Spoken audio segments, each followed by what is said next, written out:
अब हम ये 8 स्ट्रोक्स हर एक स्ट्रिंग पे लेंगे।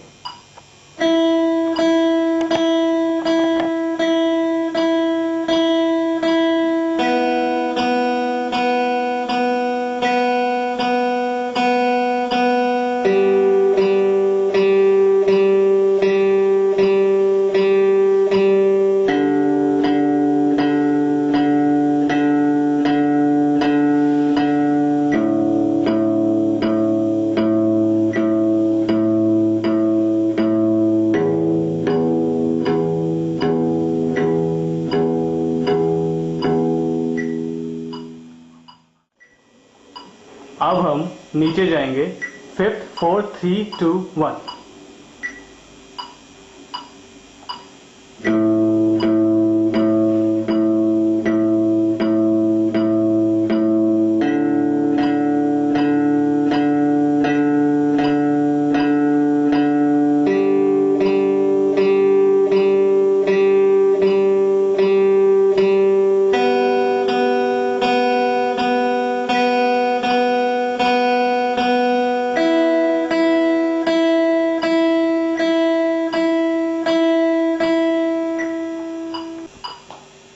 ये आपका एक राउंड हो गया।